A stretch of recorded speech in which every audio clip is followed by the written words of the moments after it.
de dire un mot, tu vas me dire les tiens, c'est bien comme ça. Moi, j'avais envie de dire héroïsme. Ah, ben c'est pas mal ça, héroïsme et humour. Ça, c'est pas mal du tout. Et il y a un héroïsme dans l'humour, ouais, il y a un héroïsme. Je suis un fou de Reiser. Reiser, voilà, c'était ou Villemin. Reiser, Villemin est un enfant de Reiser. Reiser, pour moi, c'est vraiment l'art absolu de. C'est l'humour en termes de beaux-arts, quoi. Et l'humour de Reiser et son talent exceptionnel de dessinateur. Parce que voilà, c'est marrant en parlant, c'est pour ça que ça m'intéresse de faire ça. Je pense que les grands acteurs comiques sont ceux qui dessinent. Et l'art du dessin, dont parle très bien Suarez, c'est l'art suprême. Les grands peintres sont les grands dessinateurs. Picasso était un dessinateur hors pair. Ou Rembrandt, pardon d'utiliser des... Ça a l'air prétentieux, mais non. Non, sinon on ne comprend rien. Les grands artistes, les grands romanciers sont des grands dessinateurs. Eh bien, les grands acteurs comiques doivent être des grands dessinateurs.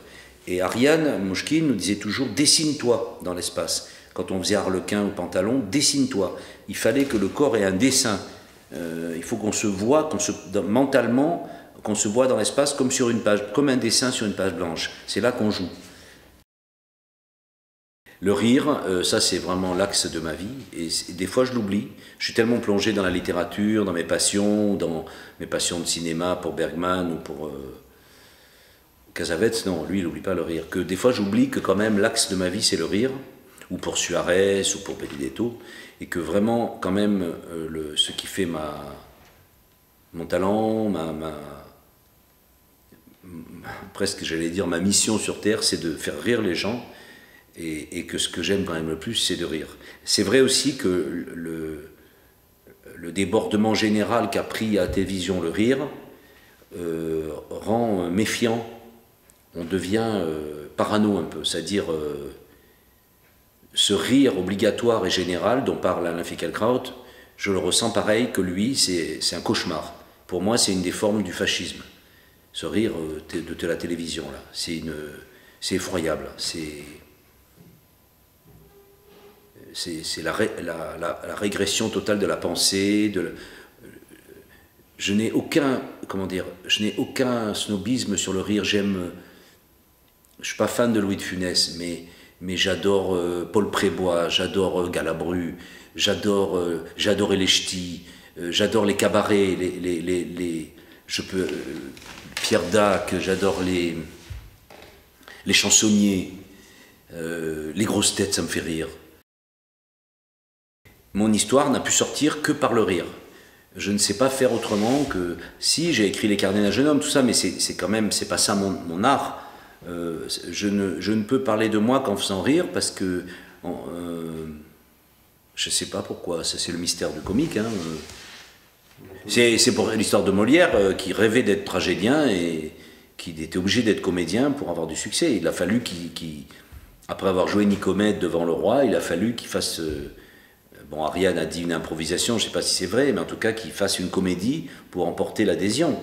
Et moi, c'est un peu quand même ce que je vis. C'est pareil, je fais Aragon, je fais Suarez, je fais Benedetto, c'est ma passion, j'adore et tout. Mais enfin, là où je trouve le public, et là où je trouve même les critiques d'ailleurs, c'est quand je fais La Danse du Diable. Bien sûr. C'est pas pour rien d'ailleurs, c'est aussi pour ça que je reprends La Danse du Diable. Hein, c'est pour retrouver ce succès-là. C'est parce que j'en ai besoin. Et puis le rire, c'est la jouissance. C'est la jouissance au théâtre, c'est exactement la transposition de la jouissance sexuelle, sauf qu'au théâtre ça dure 3 heures et que dans la vie ça dure 5 minutes. C'est ce que... Voilà, ça c'est sûr. En tout cas dans mes spectacles à moi, c'est ce que je ressens. C'est un orgasme qui dure 3 heures. Donc qui est totalement imaginaire, impossible dans la vie. Et c'est possible au théâtre. C'est pour ça que quand j'ai vendu, entre guillemets, le roman d'un acteur à Crombecq, Alain Crombecq, qui d'ailleurs l'a programmé une fois qu'il était parti, mais bon, c'était sur cette idée que c'était pas normal qu'au Festival d'Avignon, la veine comique soit éradiquée, parce qu'il y a toujours eu, avant Évrard, il y a toujours eu une veine comique dans la programmation du festival IN, et à un moment donné, avec Fèvre d'Arcier, cette veine a été éradiquée. parce qu'il n'avait pas beaucoup de sens de l'humour. BFA, bon, c'est devenu un copain depuis, j'aime beaucoup, mais on ne peut pas dire que l'humour était son... ni Crombeck d'ailleurs, mais je trouvais que...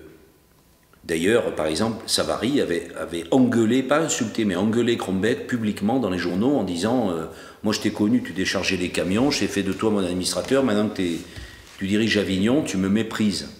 Et il avait raison de dire ça, parce que c'était vrai. Savary était méprisé par les théâtreux.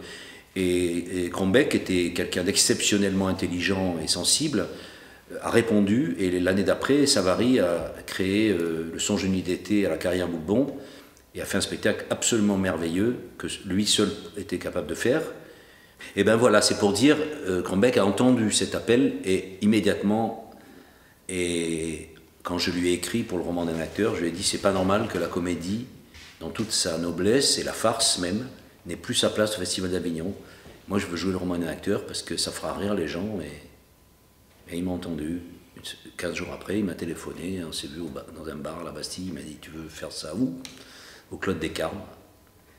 Et après, je peux le raconter maintenant, il m'a dit ben c'est bon, top là, j'ai dit je top, mais Alain, il faut que tu me signes un papier. Ah bon, tu es fou, enfin quand même, je te dis d'accord, non, il faut que tu me signes un papier parce que l'année prochaine, tu risques de plus être directeur d'Avignon. J'ai été poli, c'était clair qu'il ne pourrait pas être à la fois directeur du Festival d'automne et directeur d'Avignon. Tu risques, si jamais c'est plus toi, il me faut un papier.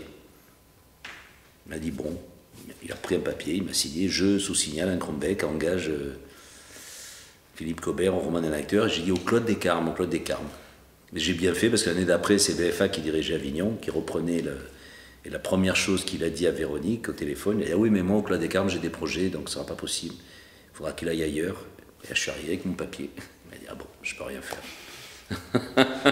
Je suis très fier de mon instinct politique.